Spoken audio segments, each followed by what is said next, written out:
Hello and welcome to this week's plugin of the week. I believe it's our fourth this time around. Yeah, episode 4. Exactly. Absolutely, yeah. So we are in what we call the hub in our second London facility here in London, surrounded by all these awesome classrooms full of even better kit, including SSL console, Audient console. They've got a singing room over there, DJ kit with all the new CDJ Nexus 2s, mixers, all the tractor stuff. Awesome, basically. And of course, you can come and check it out. There's a tour happening right now, so we better be a bit quiet. Yeah. But if you want to come on one of these tours, it's happening just over our shoulder. Make sure you visit our website at pointblanklondon.com and you can speak to someone and book yourself on to come and check it out for yourself. We're just in between classes right now. So yes, we're going to jump on Facebook we're quite and chat to you guys. We've got new lessons starting at 6:30. Okay, cool. Which is why it's a little bit quiet. Yeah, they'll be coming in soon. Yeah, the students are back in soon. Yeah, so before they get here, we're going to show you guys a plugin called Vertigo VSC-2, which was initially released by Brainworks, I believe. We initially did it. But it's also on UAD now. Is that right? And it's under Plugin Alliance. Plugin Alliance, yes. And it's based on the hardware. Yeah, old piece of hardware. Yeah. Very nice. Yeah, quite a classic for mix bus, mastering. I use it on my buses. I've used it in mastering as well a couple of times when I wanted some. It just worked, you know. Yeah. Very tight, as we'll see in a second. Very tight, yeah. Really great on drums as well. And that's exactly what I'm going to show. Yeah. This is... So, I wanted to show you guys VSC-2. This is a track I've been working on recently. It's not a full track yet, but I used it on it, and I thought it was a perfect example to show you guys. And before I show you what I've done with this, and show you why this plugin's really cool, I'll just play a little bit so you can hear it. So, it's kind of like a bit of a disco vibe, as you can see. Not too much compression happening. This is actually the mix. So this is what the drums ended up sounding like. So it's about 1.5 dB.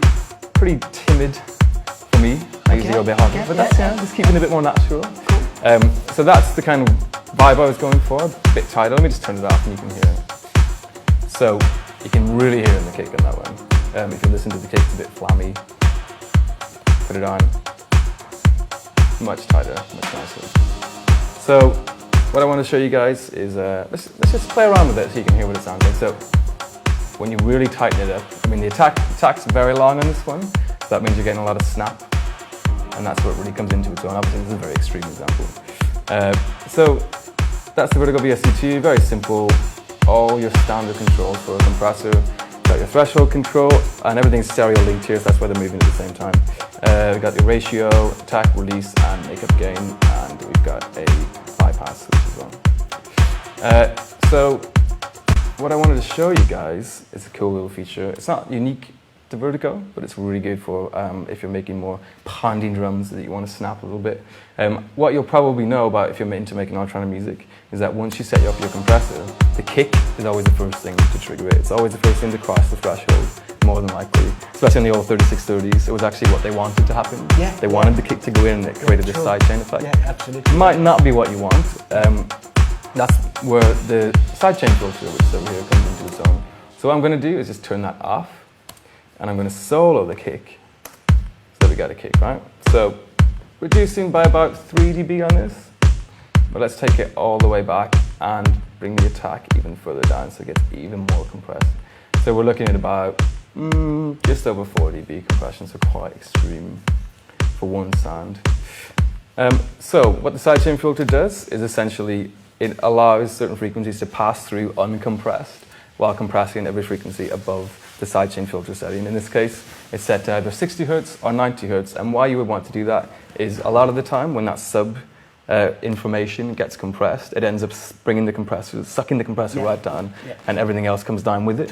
Whereas you might actually want to get the rest of the mix bus to be compressed too and allow the sub come through. Yeah, absolutely. And you know, there has been some genre of music where actually it was a bit the identity of it. I mean, typically you've mentioned other compressors do that, but an SSL, for example, the original design of the SSL compressor didn't have a sidechain, and sometimes when you would pump a little bit, like indie music and stuff like that, that was a bit of a trademark of getting that pumping just a tiny bit, obviously. Exactly, it can really help. Yeah, absolutely. But there's times where you want the sub to come through underneath to support the drums, and then everything above that to be squashed by the compressor. And it's kind of like the perfect combination. So you can hear on this.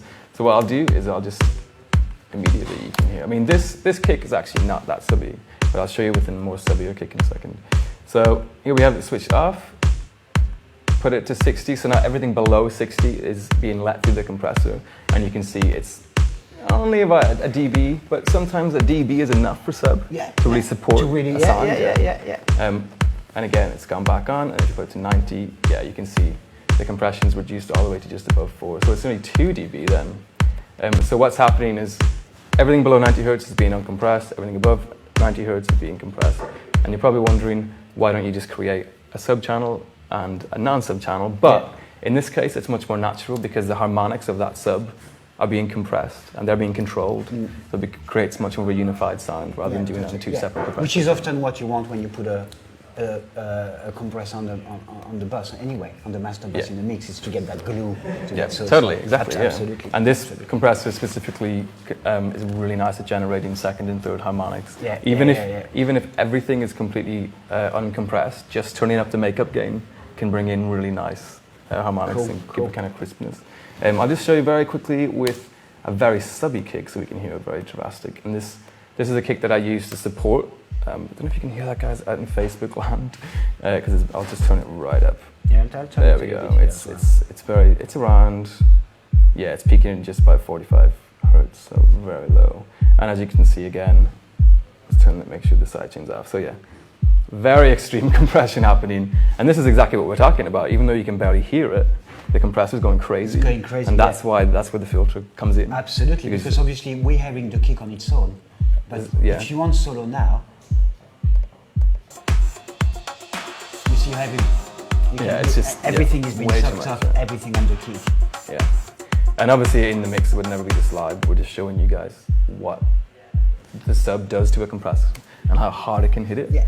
So if we turn it to 60, immediately we got about 2 dB less compression, and then put it to 90, and you get roughly the same. But it basically means it's just letting the whole kick through while compressing everything else. And then I'll just bring this back. So I'll bring it back to the original mix. And there you go. The attack back up to where it was. I just love that makeup gain. Sometimes I just put this compressor on just to turn things up. Instead of just using the fader. Just because you like the sound of because it naturally creates like a nice distortion within its model circuits. It's really nice. Really nice compressor. Highly recommend that one. So make sure you go check it out. We do love Brainworks here. Plug in the lines. I do. I mean, all this stuff is great. I use that one. It's one of my go-to mix bus and mastering compressor. That alongside SSL, sometimes API. Sometimes the 2500.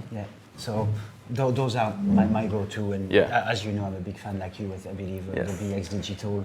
EQ. Maybe we'll look into that in another episode. Absolutely. And of course, the sidechain filter isn't exclusive to VSC-2, so if you find it on your compressor, make sure you have experiment with it, because it might help you out with your drum kicks, getting them fat, or like squashing them, or a bit above, squashing everything above a certain frequency, keeping it below warm and tight and nice.